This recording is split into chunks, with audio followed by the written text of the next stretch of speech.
What is up, everyone? Thank you so much for clicking on the video and indulging me in my little bit of weaponized autism. And today we're going to talk about gas blowback rifles. I've been using gas blowback rifles for about a year now without really touching an AEG. The most I've ever used is my Mark 48 because I haven't done the deep dive into saws with GBBs, but it's on the list. But for right now, the big thing I want to go into in this video is the differences between my favorite system, my MWS system. However, I also have a VFC and a KWA. The big differences in how they operate, far as being a good BB-Wars gat, meaning their ability to be the best BB-Wars gun, not necessarily realism feeling, but the best BB-Wars gat versus real feel, heavy recoil, and what gives me the best, for lack of a better term, vibes on how I want it to run when I'm doing an impression kit, or I just want to have that solid recoil feeling and everything, maybe not the best accuracy. All right, bottom line up front.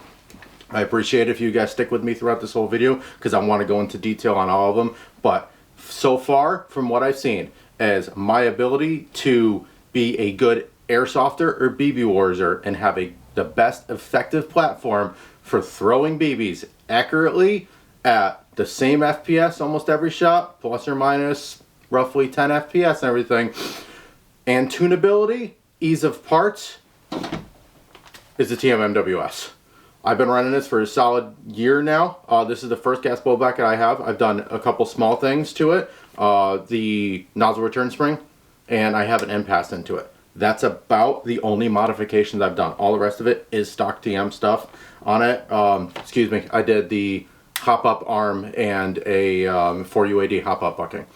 Other than that, this has been absolutely reliable from the New England winters. I got it in the beginning of the season this year in February, using it all throughout the year in anywhere between 20 degrees and all the way through the summer. Gas efficiency and its accuracy, I have not found another platform that works as well. However, I will say, best feeling, recoil, bolt-wise, the solidness of the weapon system, how it's put together, my VFC. I absolutely love this thing. This is my retro build right here. I've got it as a 723, kind of that mid-90s Car 15 look. But far as the recoil goes, how it feels, how the bolt feels, how solid everything feels, the TM feels a little mushy. The recoil on it, it's much snappier in this. It's much more felt. This feels exactly like a 5.56. For everyone that shoots 5.56, this feels exactly like a 5.56. However, with the VFCs, trying to get some of their ARs right now and everything, I got this imported from Red Wolf right before the tariffs hit and everything, so I was able to get this pretty decently. It took about 3 weeks. However, VFC parts, slightly harder to source than TM parts. Accuracy is definitely not there. I do have the 4UAD hop-up, bucking, and chamber in this, and it still walks and wanders a little bit more. If I try and rapid fire this, the gas system on it, it falls off a little bit. Like I'll start at about 320, 310, 320s with 3.2s, and after about the third or fourth shot, I'm down to the 280s and 260s. I don't know if it's a gas efficiency issue. I've gone through the whole system, but it seems like that is a continuing issue with this, depending on temperature, 80 degrees to 60 degrees. And lastly, I do have a KWA as well. KWAs, these are kind of cool because these are relatively on a little bit better price point than your TMs and your VFCs by the time you get everything. This, the upgrade I did, hop-up rubber. That's all I got in this. Efficiency, got about 2.5 mags out of it. Great feeling recoil. I'd put it in between both of them. The nice thing about the KWAs are, out of the box, this was really good. I actually got it used and it still was very good with no upgrades.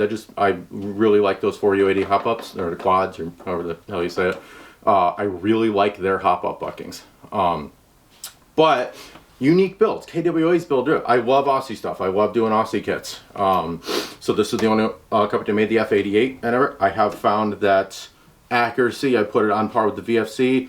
Not as nice as the MWS, but they make unique weapons like the 74Us, these, G3s. I know KWA makes stuff. Also, parts availability on this from KWA USA. It shows everything in stock. I did have to get a couple replacement little tiny springs in it, and they came in a week directly from KWA. So parts availability, very good on this. So overall, I'd say my MWS is the favorite, followed by my VFC. But for the vibes, and who doesn't love Uggs? I mean, you gotta love them. They're just, I mean, it is the best bullpup out there. I know you gotta say 85 guys, and you know, for the weirdos that like the FAMAS are probably gonna hate me for saying that, but it's just such a vibe. But what I do want to get into is go into a little more detail on what the differences are. Alright, we're going to start off with the MWS, but there's a million videos on MWSs out there. So the big thing that I have found, and why I love this weapon system versus just a little bit more than all the others, is number one, it's easy to get parts for. There's tons of aftermarket support for it and everything. So if you do feel the need to upgrade everything, or things break occasionally, you know, your nozzle ends, the BB pickup onto it, some of that stuff breaks, try and get parts for it is very easy. There's multiple places. Usually EVA carries a bunch of stuff in stock. I think it's Dynamic Performance or Dynamic Precision has a bunch of stuff in stock for it, full bolts and everything. I have found that finding parts for it, again, so me, I always look at, like, once I own a gun and everything, I'm going to keep it for a while. Like, I want to be able to maintain it. I want to be able to use it. So it's a little different than AEGs, whereas all your different manufacturers use a lot of proprietary stuff. And if you can't get it, if something happens with your weapon system, goes down, you break something, cool, you've got a paperweight until whenever that part's available, or you can source it overseas. And as we know right now, trying to source anything overseas is kind of a pain in the ass right now. But the feel of this as a gas blowback, like I said, it's a little different than the VFC. Like, you can even kind of hear it with the bolt. I'll give you this right here. So, like, it's a little kind of smushy. You hear it kind of go forward. Like, it doesn't have that good, like, sending the bolt home as far as a real gun or anything like this. Whereas if you feel it on the VFC, like if you can hear that in the camera, hopefully it is, it's a much solid bolt feel. And the bolt weight's a little different. The bolt weights are a little heavier on the VFC. Not by a lot, but between the buffer spring and the bolt carrier group, it gives you that feeling of much better sending that bolt home. However, like I said, rapid fire in my VFC, once I send like 2 or 3 shots in quick succession, something happens and the BBs are dropping off. I've kind of gone through it, I've cleaned it, I've tried everything. So if anyone has had the same problem and they fixed it, comment, please let me know, because I've tried everything of the hop up, cleaning everything. It came with an MPass, so I've rolled that back a little bit to get a little more power out of it. But all right, going back to TM. Sorry, getting distracted here. Again, tickle the tism. What I have found as this is as accurate as a flat hop to R-hop to AEG. Something about how the TM does it. I did put the Laylax, Prometheus, whatever you want to call it, the Laylax solid hop up arm onto it, and it made a huge difference far as being able to hop heavier BBs. I always use either 3.2s, 3.6s, or anything higher. If you want anything on that, go to the Explosive Enterprises video. It's awesome. He explains about BB weights and how basically the ballistic coefficient of BBs and how it holds its energy longer. You actually want a heavier BB. It's slower at start, but it'll carry that inertia, that potential energy farther, and you'll actually get more accuracy out of it. Gas guns, just like your HPA guns, love heavy BBs. I would never use anything below a 3.2 in a gas gun. You're losing the whole point of a gas system. Gas efficiency is on par with the others. Far as the lowest gas efficiency, I would say is the KWA. I get about 2 mags until I get a refill. These, on a nice good 70-degree day, I'll get about 2.5 to 3, and then they start dropping off with the stock TM stand mags. This is one of the guns modifies. They're okay. I'd say they're a good substitute if you can't find them, because trying to find those TM mags is a pain in the ass. But I did notice that these are a little bit more sluggish, and I only get about 2 mags out of them. Even though they hold a little bit more gas, but those first few shots, it vents a lot. Feel of the replica itself, it feels like a real AR. Compatible with like stocks, grips, the forward rails you can put on, but you got to put a spacer into it. I haven't done it. This is the TM spec. I got this as a URGI, so I haven't played with the front end or the rail or anything. I don't feel a need to, but I know that some people want to swap that out. You just need to put a spacer into it because of the way the threads are on the upper.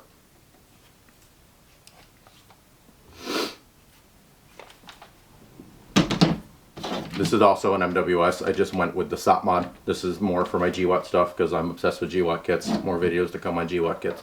Because GWAT kits are the best kits. Same upgrades. I have the same upgrades. What's kind of nice too is if you do get into gas blowback and everything, once you get into this, a similar platform, all those parts are interchangeable. So if I mess up the bolt on this or something happens on this, I just grab it right out of that. Barrels, hop-up chambers and barrels are not like AEGs. If you've ever seen videos or if someone's watching this and they're just getting into gas guns, changing your barrel and your hop-up on a gas blowback is a much more intensive process than splitting your upper and pulling it out. You actually have to take everything off, your front sight, your rail system, pull the pins, pull your delta ring, everything comes off. The entire front of the barrel comes off the receiver in order to get to your hop-up chamber. There's also a big difference in the magazines. They look the same, but how you load them is completely different. TMs, you're going to need a speed loader with the little 90-degree adapter on the bottom of it, and you're going to load them like this. A little bit of a pain in the ass trying to count how many rounds are in there, and then sometimes it just doesn't want to go down. I keep these loaded because it compressed the spring down. When I first got these, I had to manually load them for about the first 5 or 10 times just because they came so stiff. The VFCs, you can load from the top. You can basically, I take my fingers, I pinch them right here, I go into my speed loader, and I can go straight down. Same thing with the KWAs. You can sometimes do that.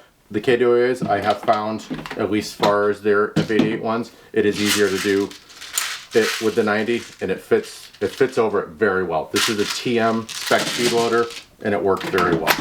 But that's actually a big, I can reload the VFC mags faster than I can do on my TMs. This one, you can hand jam it, you can use any speed loader. I did have the adapter for this one to use an Odin, and it never really worked right. So I haven't tried it since I've worn them in for a while, but I've always found I can get 10 or 15 rounds cranking, and then it just does the clutch engages and it doesn't want to go in because they are loading gas gun magazines is a little bit more of a pain in the ass.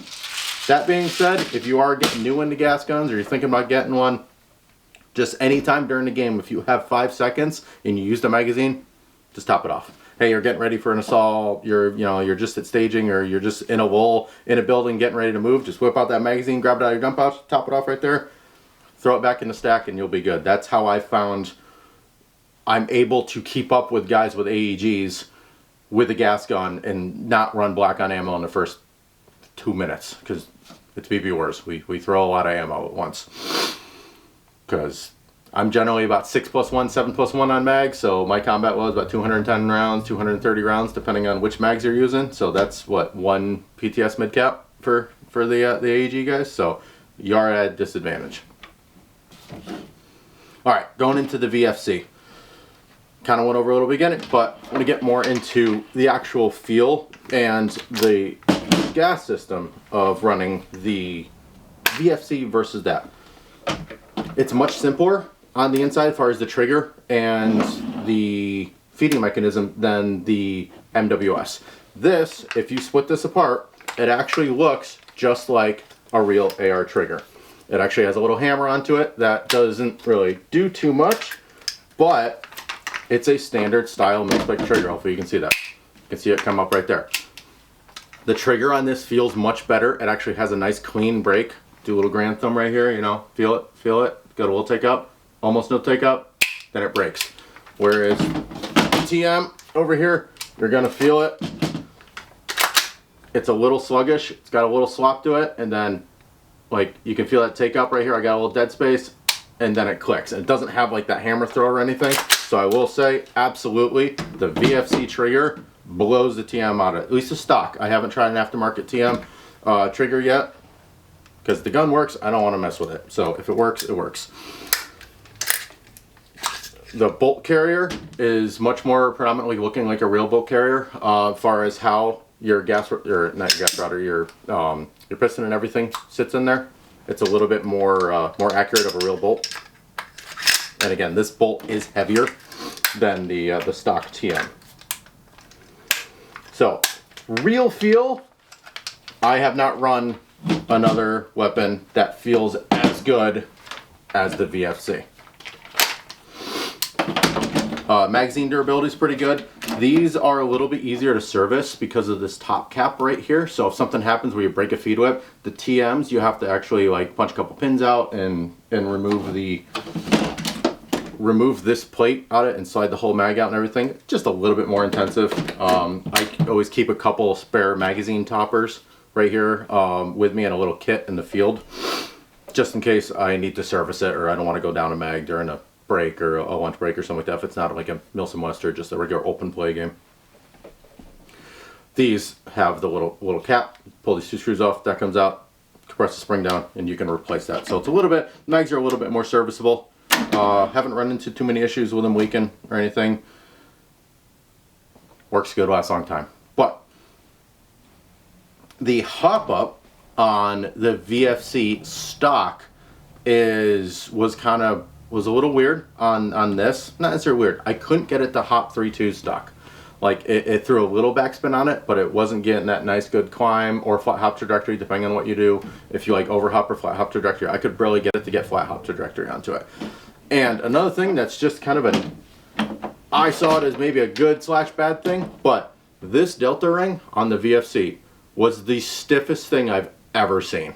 Like trying to get these grips off, because the hop up is in here on these. On some of them it's up in the gas chamber, I think on the 416s, and I don't know the other ones, someone will have to comment on that, but I know on the 416s it's on the gas block, whereas I think the scars as well. But the retro ARs or any sort of M4 like this, you have to take this off your rail covers or rail or whatever you want to use up front, and it's a little ring that's inside here in the barrel.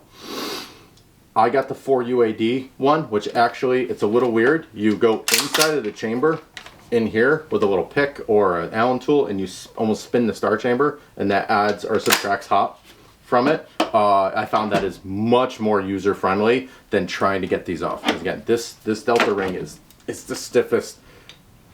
Like I can't even get that off. I had to use I actually have a delta ring tool, and I put it in there, and I have to fork it out. So when I didn't have the 203 onto it, trying to adjust my hop up on the fly, because the stock one walked back a lot. Like I'd have to reset it almost every round for like an hour or two game. I'd almost every time have to roll it back. And then I got the upgraded hop up, so that helped a lot. But if you're looking to get in stock VFC, just know, might have some out of the box hop up issues.